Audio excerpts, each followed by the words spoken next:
É o Evangelho segundo a graça e a sabedoria e o entendimento e a verdade absoluta de Jesus.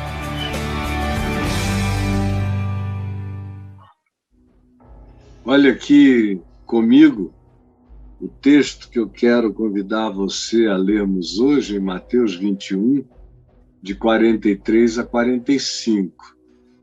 E tem um contexto que antecede a isso tudo, que tem a ver com a entrada triunfal de Jesus em Jerusalém, como isso provocou os religiosos que ficaram com muita raiva, como Jesus aplicou a realidade, o fato de que a figueira na qual ele procurou fruto e que vivia cheia de folha, mas não dava fruto, Jesus aplicou isso claramente como uma parábola do caminho ao povo de Israel, aos religiosos de Jerusalém, que eram cheios de aparatos e de liturgias e de compromissos exteriores com o que eles chamavam de nossa doutrina, mas não davam fruto na realidade, na vida, na existência. Aí eles provocaram a Jesus de diversas formas e modos para ver como é que Jesus se manifestava. E Jesus foi colocando pergunta contra pergunta. É um material que você encontra nos meus 2 livros, Perguntas Cretinas, Respostas Divinas, que são todas as perguntas que aparecem nos 4 evangelhos, que foram feitas cretinamente a Jesus, e as respostas divinas. E é uma coisa que você deve ter, ler e entender. Você vai aprender demais com as cretinices humanas, que são as nossas próprias, e as respostas divinas, que são as de Jesus, a cada um de nós que venha se, meu Deus, cretinizar, que é esse cara cretino, safado,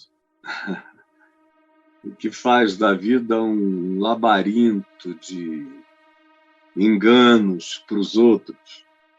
Então, tem esse ambiente do contexto, tem a parábola dos 2 filhos, que Jesus disse que um reclamava e dizia que não queria, e o outro dizia, pode deixar, paizinho, eu estarei lá, mas nunca chegava. E o que dizia que não iria, aparecia na hora certa, ajudava, trabalhava. E Jesus aplicou isso ao fato de que publicanos e meretrizes precediam aqueles religiosos, cretinos e crentinos no reino de Deus. E ele explica por quê.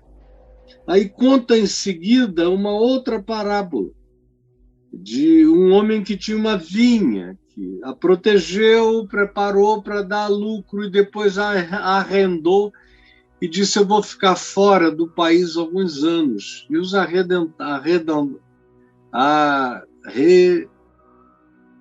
meu Deus, isso é uma coisa que não acontece comigo. Os que haviam arrendado a vinha, arrendatários, na realidade, ficaram fazendo uma leitura negativa. Eles diziam, se ele não voltou até agora, deve ser porque ele não está mais interessado na propriedade nem no negócio. Aí começaram a se passar por donos. E aí o dono foi enviando pessoas para dizerem, olha, ele está interessado, a vinha dele, mandem o fruto do arrendamento. E aí, emissário após emissário, foram todos sendo mortos, até que o dono da vinha disse, eu vou mandar meu filho, e eles disseram, esse é o filho, matemo-lo, e apoderemos-nos da vinha. E foi assim que eles fizeram. E Jesus disse: olha, o que eu tenho a dizer da parte do meu Pai a respeito dessa parábola é que ele fará perecer horrivelmente esses malvados e arrendará a vinha a outros lavradores que lhe remetam os frutos nos seus devidos tempos. Então perguntou-lhe Jesus: nunca lestes nas Escrituras? A pedra que os construtores rejeitaram, essa veio a ser a principal pedra angular. Isto procede do Senhor e é maravilhoso aos nossos olhos. Nunca lestes? Nunca lestes? Como, se não buscar o alinhamento, se não puser a mente em estado de alinhamento com a pedra eterna do Evangelho de Jesus, se não fizer isso, vai perder o equilíbrio, vai cair. Aí o verso 43 diz: portanto, vos digo que o reino de Deus vos será tirado e será entregue a um povo que lhe produza os respectivos frutos. Todo o que cair sobre esta pedra que os construtores rejeitaram e que é a principal pedra angular, a pedra de esquina, a pedra pela qual se tirava todo o nível e todo o prumo da edificação, todo o que cair sobre esta pedra, o que vier a tropeçar nela, ficará em pedaços. E aquele sobre quem ela cair ficará reduzida a pó. Os principais religiosos, os principais sacerdotes, os membros da denominação mais puritana, mais santarada, os fariseus, ouvindo essas parábolas que eram claras para eles, entendiam e entenderam que era a respeito deles, obviamente, que Jesus falava, que vinha falando. E conquanto buscassem prender a Jesus, temeram as multidões, porque fariseu só respeita a multidão.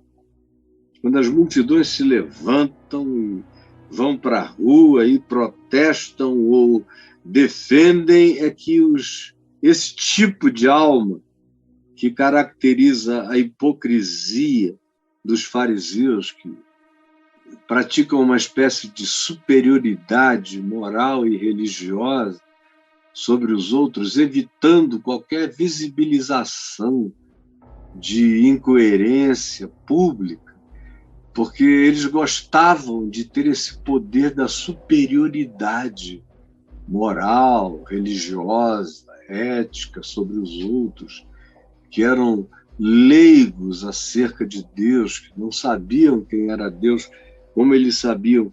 Esse pessoal, do mesmo jeito, quer receber apoio e aprovação das multidões.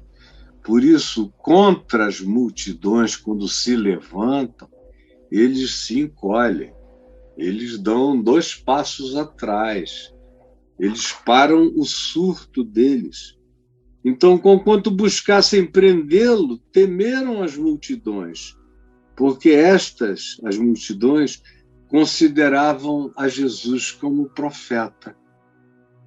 Eles recuaram. É sobre isso que eu quero falar. E hoje eu darei a este texto, a essa fala simples do Evangelho, o seguinte tema, que eu quero que você leia: o reino de Deus escolhe, não é escolhido.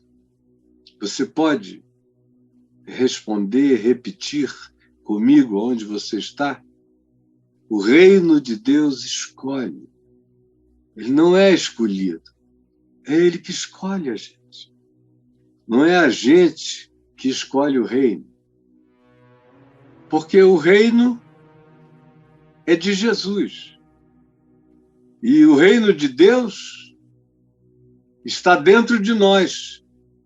Portanto, o reino de Deus se traduz na nossa obediência sincera aos mandamentos de Jesus, que não são muitos e nem são penosos. É basicamente um novo mandamento, no qual tudo se resume. Aprender a amar ao próximo, amando a mim mesmo, e aprendendo a amar a mim mesmo, amando o próximo, encontrando o próximo para eu não me perder de mim mesmo, conhecendo a mim mesmo para eu saber identificar o próximo e aceitando a dádiva da graça de Deus que vem através do meu próximo, tanto quanto desejando todos os dias ser uma dádiva divina ao mundo e vivendo para ser uma bondade de Deus trazida ao mundo, a começar da minha mulher, em relação a quem eu tenho que prestar atenção para que a minha vida, de maneira sincera, seja uma vida que transpareça e verdadeiramente seja uma vida de amor sincero por ela, pelos meus filhos, pelos meus netos. São círculos concêntricos. Porque se eu não pratico o evangelho no nível da minha própria casa, Paulo diz que eu sou pior do que os incrédulos e descrentes. E agindo assim, eu tenho negado a fé. Portanto, é para mim e para você que tudo isso está sendo dito. Não é, infelizmente, para aquela pessoa que você disse, puxa, pena que ela não está aqui hoje. A pessoa que precisava ouvir o que eu tenho a dizer está aqui hoje. Está em ti, está em mim, está em cada um de nós. A palavra é essa: o reino de Deus escolhe, não é escolhido. Conforme Jesus disse, não fostes vós que me escolhestes a mim, João 15. Eu vos escolhi a vós outros e vos designei para que vades e deis fruto, e o vosso fruto permaneça. Ora, aquele que crê em mim fará também as obras que eu faço e outras maiores fará, porque eu vou para junto do Pai. Não fostes vós que me escolhestes a mim.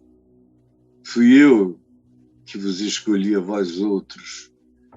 Portanto, o reino de Deus escolhe, não é escolhido. Muitos são chamados, muitos ouvem a voz. Poucos são os escolhidos, porque poucos escolhem escolher. Todo aquele que escolhe, sinceramente escolher, é escolhido. E todo aquele que insinceramente diz que escolhe, é rejeitado. Assim como aquele que não escolhe porque nada sabia, não será rejeitado, será tratado sempre na medida do que sabia e do que não sabia. Porque o reino de Deus que nos escolhe, quando nós também queremos escolhê-lo, é nele que a nossa vida se ergue com equilíbrio. Como aquela cabeça que eu mostrei em ilustração no início dessa nossa chegada hoje.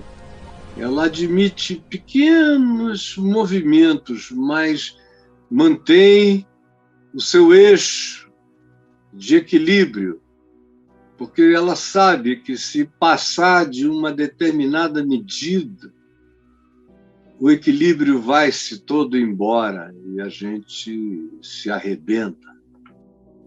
Então, é o reino de Deus que escolhe. Ele não é escolhido. E a primeira coisa que eu quero dizer acerca dessa afirmação é essa que segue a você no verso 43. É assim porque o reino tem um rei.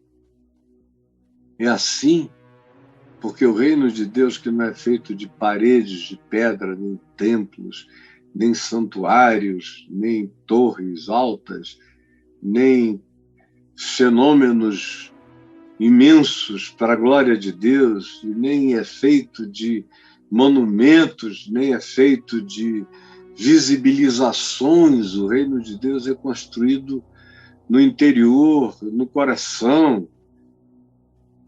E você tem que saber disso. Esse reino que nos escolhe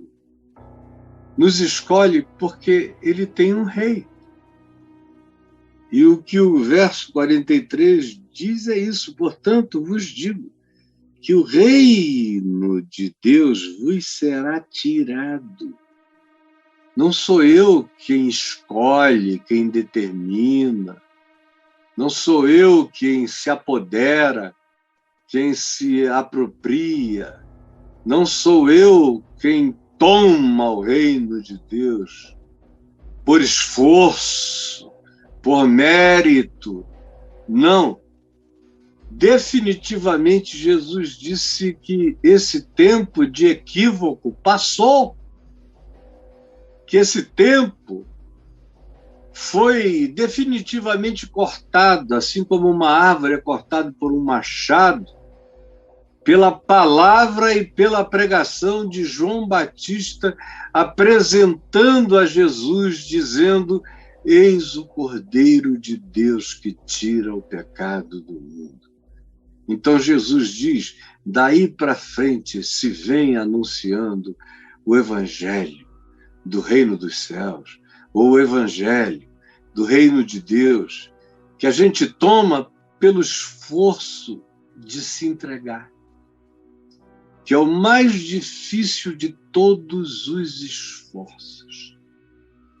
É se render, é confiar, é se arremessar, é saber que eu não serei deixado na mão, porque eu criei.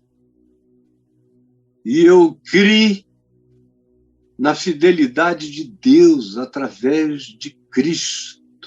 Eu criei. Eu tomei posse.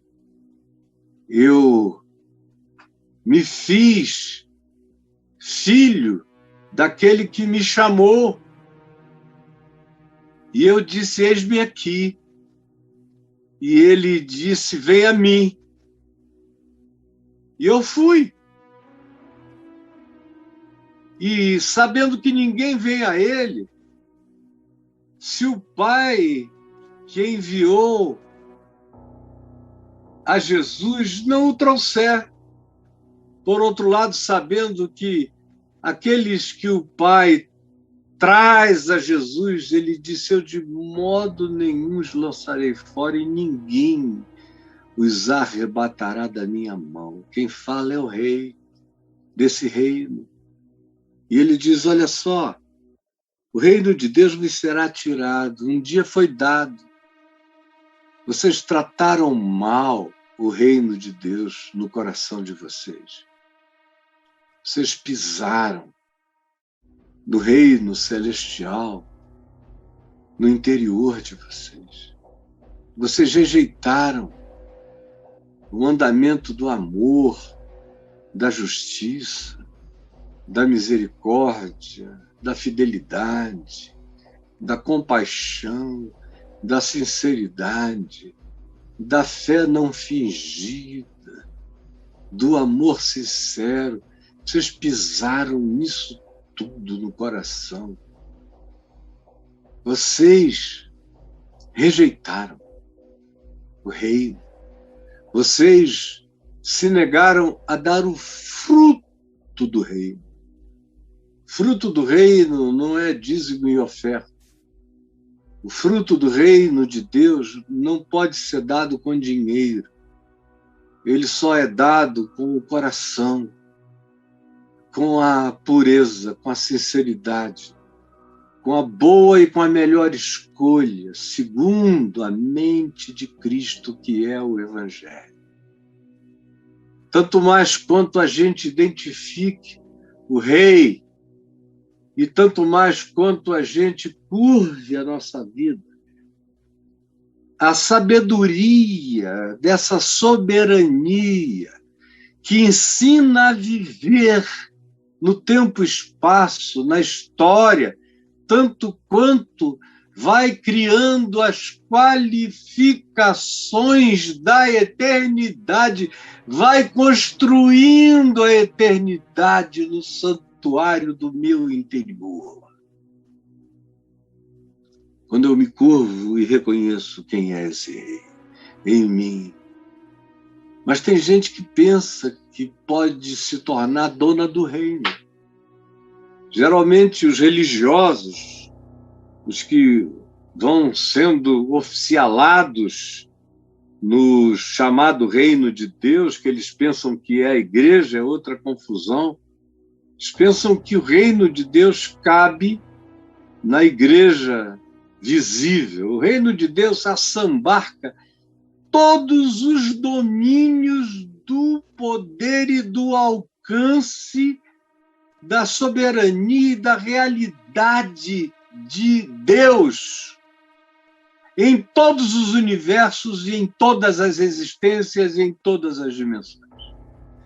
E são todos esses universos, existências e dimensões que existem nele. O reino de Deus não é uma coisinha dentro de algo maior. Ele é algo infinito no coração de um ser pequeno, que sou eu, mas a presença do Espírito de Cristo em mim me torna infinito, me infinitiza, me eterniza nele, quando eu me curvo, quando eu acolho, quando eu aprendo, quando eu vivo o reino dos céus pela obediência em fé ao Evangelho de Jesus. O reino tem um dono, ele dá, ele tira. Ele é aquele que disse a uma das igrejas do Apocalipse: eu sou aquele que tem as chaves de Davi. Eu abro e ninguém fecha, fecha e ninguém abre. É a mesma coisa que Jesus disse a Pedro, que eu estou dando a você e a vocês as chaves do reino, as chaves do reino de Deus. Vocês vão ter um encantamento, uma graça sublime. Vocês vão abrir portas do reino. Abrir portas, vão ser abridores de portas, felizes, não trancadores de portas. Eu tenho as chaves do reino, eu dou a vocês. Agora, a gente tem que saber que quem dá é dono e tira. Como ele diz aqui, o reino de Deus vos será tirado e será entregue a um povo que lhe produza os respectivos frutos.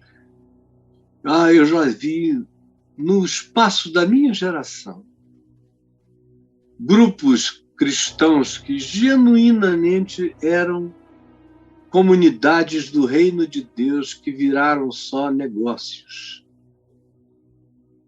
Grupos que seus pastores e líderes não se dignavam nem sequer a usarem o pastor como titularidade para qualquer coisa. Eles eram pessoas totalmente não babacas, que sabiam que pastor era só um título do jeito que as pessoas empregavam, a menos que fosse antes um dom, pelo modo como aquele que é visto como meu pastor trata as pessoas, com cuidado, com carinho, com proteção, com alimento, com auxílio, com vigilância, com carinho e discernimento.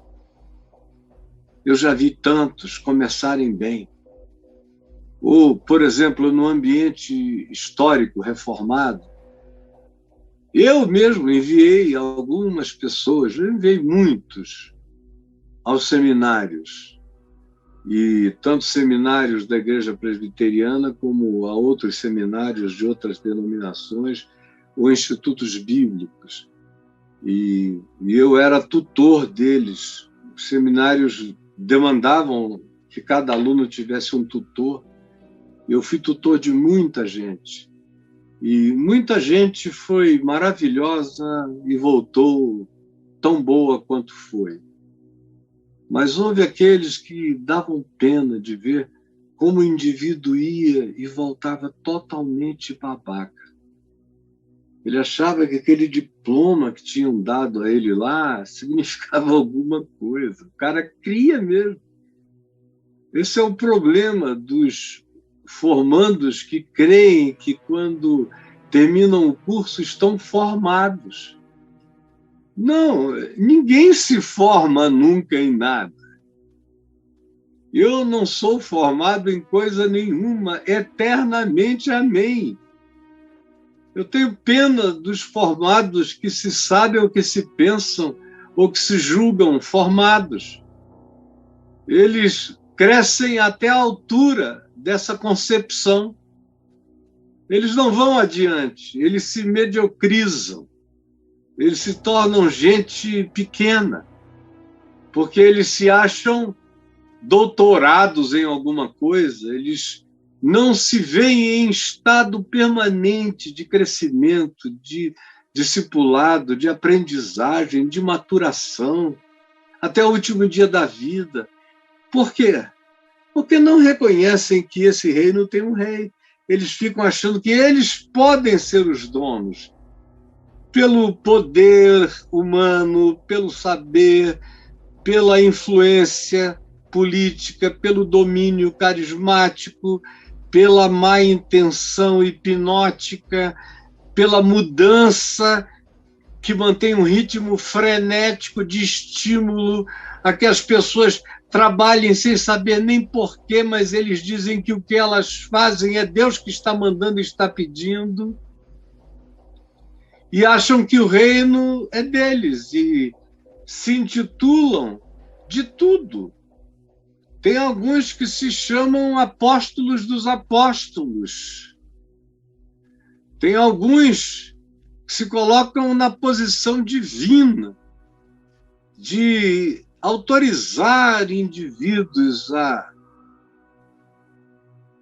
se pensarem como tendo um vínculo com Deus só porque aquele fraudulento, mentiroso disse que ele suspendeu as suas culpas sem que você tenha mudado ou se convertido, só porque você deu dinheiro, como quem comprava indulgências nos dias da Reforma Protestante. Não, não creia. Não creia, porque sem arrependimento não há perdão de pecados. Arrependimento, tomada de consciência.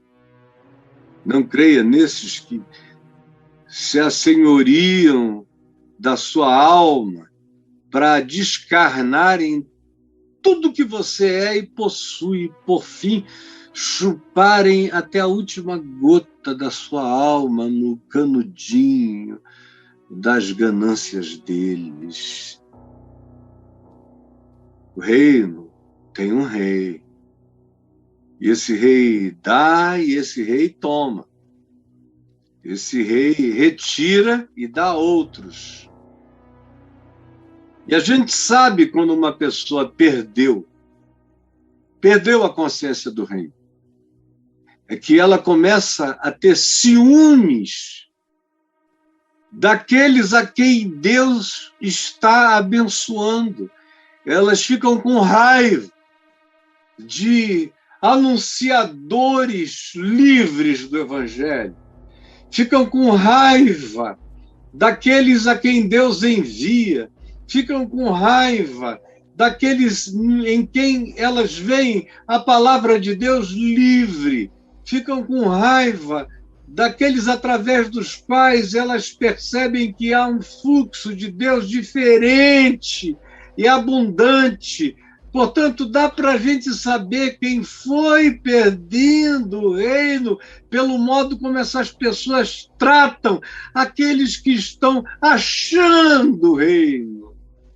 Mesmo que sejam publicanos, pecadores, prostitutas, gente diferente, gente estranha, gente de outro modo, gente de outro gênero, começam a odiar, saibam.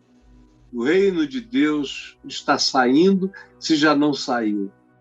Icabode é a palavra que se disse quando a Arca da Aliança foi tirada do santuário de Shiló, lá em Israel, nas vizinhanças de Jerusalém, e onde o profeta e juiz de Israel, chamado Eli, estava sentado, e quando vieram as notícias da guerra, e ele ficou sabendo que Israel tinha sido derrotado, que a Arca da Aliança tinha sido roubada e que os filhos dele tinham sido mortos. E aí ele disse Icabode, que quer dizer foi-se a glória. Foi-se a glória. E caindo para trás, quebrou o pescoço e morreu instantaneamente. Tem muita gente que já vive em Icabode há muitos anos. Aliás, tem gente que já nasceu em Icabode, que nunca conheceu a genuína glória, nunca conheceu o reino. Não dá nem para ter saudades, porque nunca conheceu, nunca experimentou. Não dá nem para pensar que é alguma coisa após, porque nunca houve um pré, nunca houve nada, sempre houve engano. Mais ou menos, mas sempre foi o que houve. Sempre houve distração. Nunca houve o discernimento, a percepção, o quebrantamento e a entrega ao reino de Deus, porque nunca houve essa obediência em amor ao Rei ressuscitado de entre os mortos.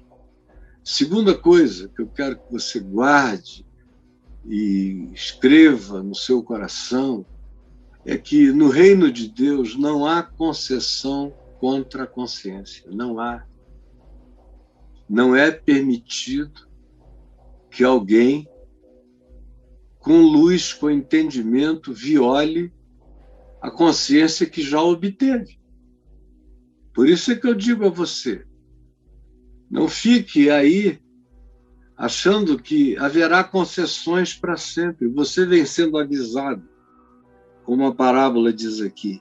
O dono tem mandado emissários e emissários e emissários, como mandou profetas e profetas e profetas, e por fim mandou seu filho. Mas eles rejeitaram o filho.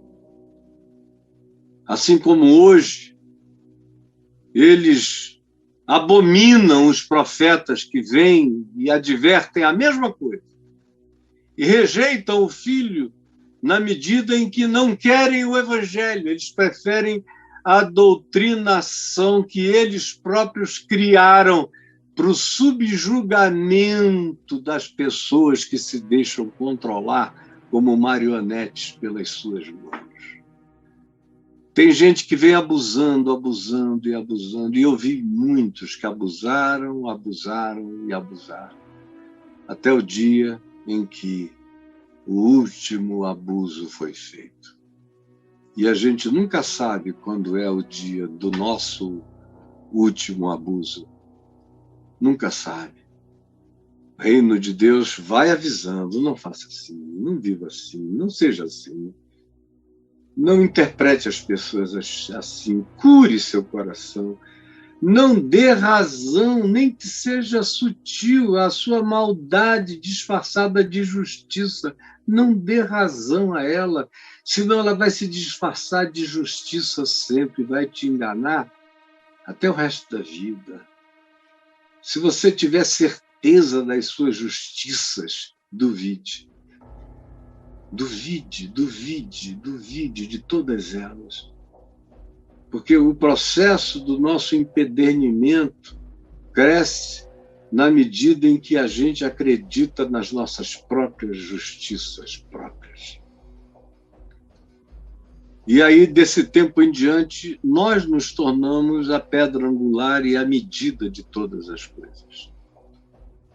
Nós já não temos uma cabeça para se orientar pela pedra de esquina, mantendo o nosso eixo equilibrado. Não. A gente começa a ser a medida de nós mesmos. Sutil e lentamente a gente vai sendo alterado. Mas saiba, no reino de Deus não há concessão contra a consciência.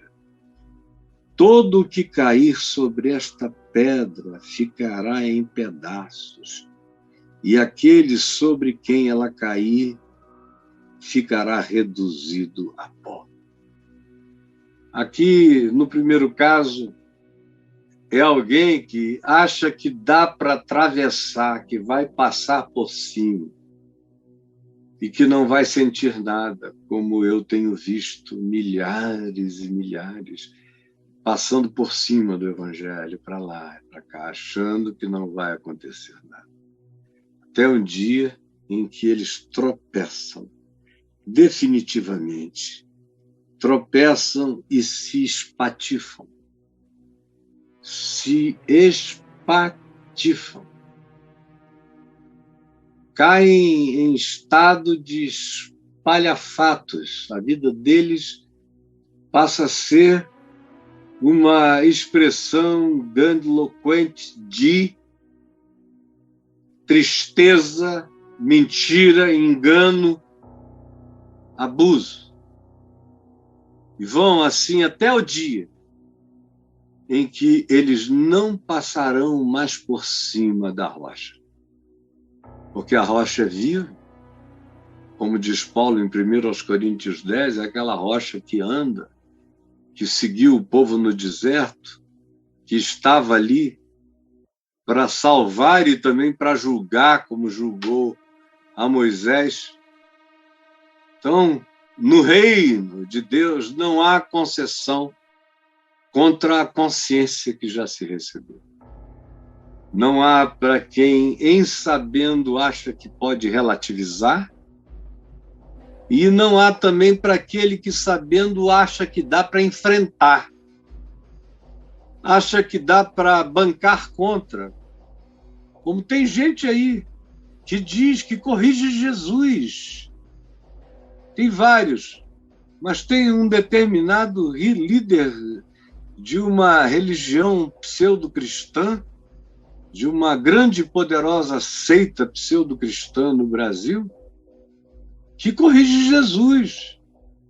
Diz, eu não sei por que ele fez esse milagre tolo da multiplicação, da transformação de água em vinho. Isso ajudou em quê? E você fica esperando que ele dê uma resposta. Não, ele está dizendo isso não dá dinheiro, não dá resultado, não promove nada, é poesia otária. Como o mesmo indivíduo me disse, na minha igreja ninguém prega a cruz de Cristo. Na minha igreja ninguém prega a fé. Na minha igreja ninguém prega evangelho. Na minha igreja ninguém recebe ensino. Na minha igreja eu não falo da cruz, porque a cruz dá azar, a cruz produz um espírito muito miserável, muito necessitado de salvação. Eu não prego e não deixo pregar na minha igreja, e ele me falou isso há quase 30 anos, há uns 20 e tantos anos, e eu vejo que exatamente é assim.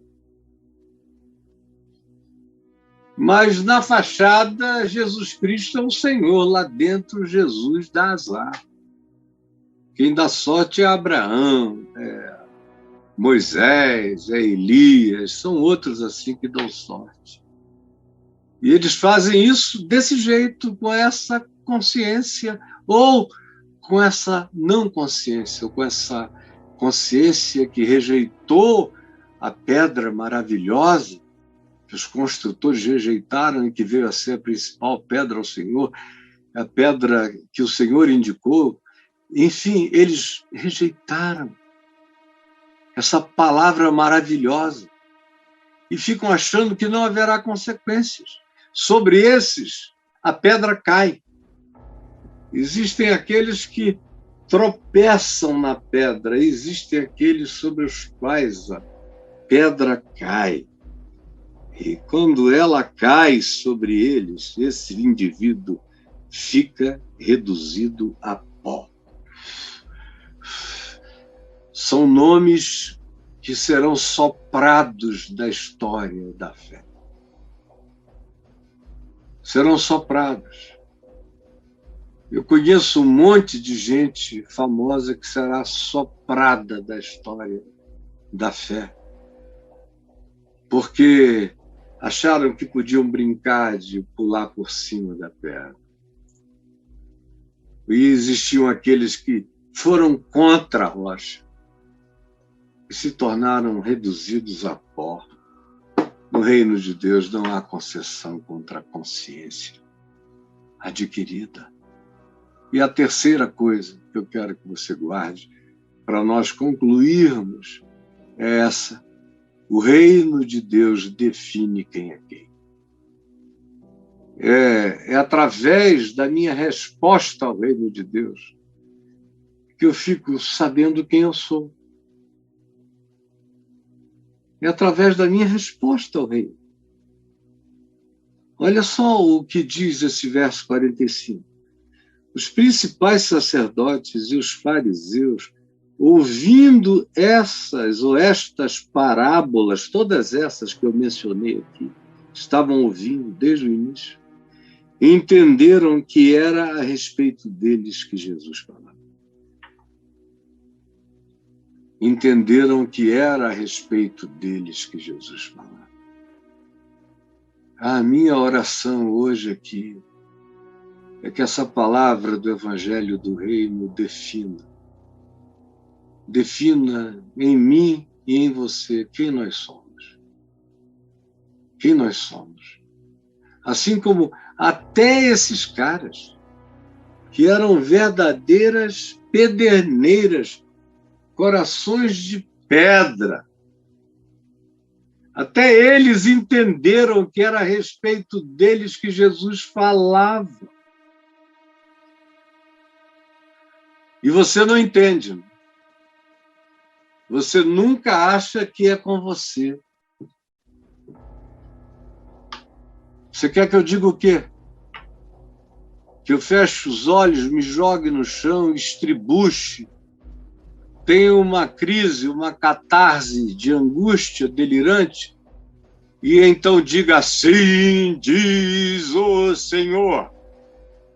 Para você que não entende nada, mas aceita qualquer idiotice que venha precedida de um assim diz o Senhor, me ouça? Ah, não. Jesus diria a você, eles têm a lei e os profetas que os escutem. Não tem desculpa. O reino de Deus define quem é quem. Até os escribas e fariseus e sacerdotes mais eminentes do templo de Jerusalém entenderam que era acerca deles que Jesus falava.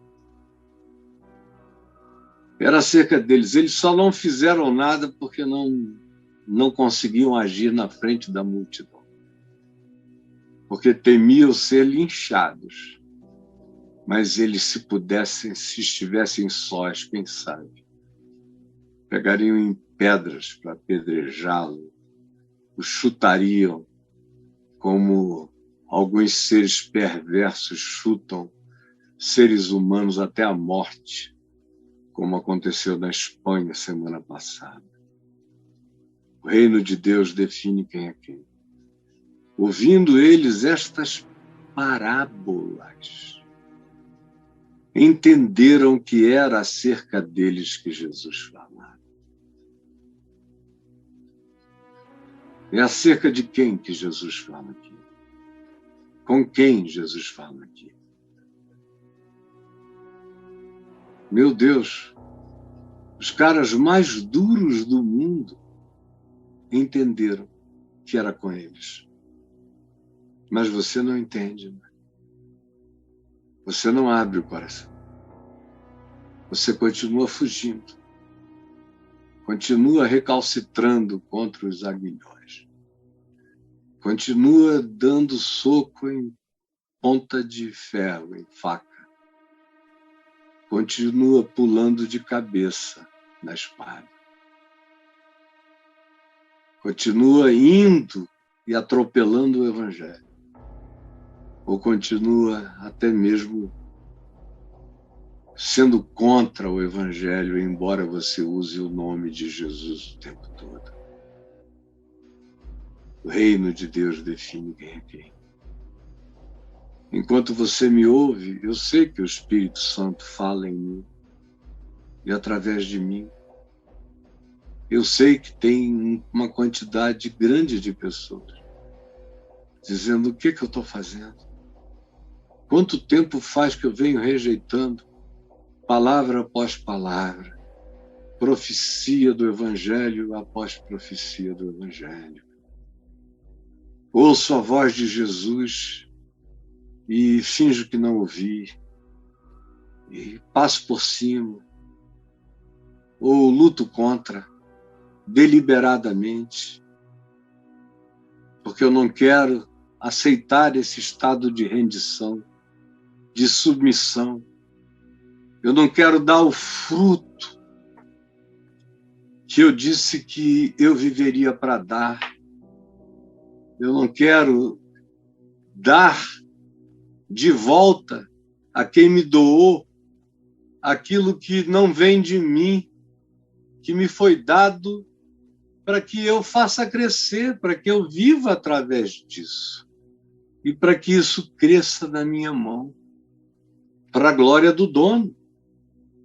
E Jesus disse: o reino de Deus vos será tirado e será dado a outros, a um povo, a gente diferente, que ali na frente ele vai dizer que são comparáveis, eram comparáveis nos dias dele, a um batalhão de cegos, surdos, coxos, moribundos, leprosos, gente rejeitada, gente abominada, gente invisível, gente não enxergada.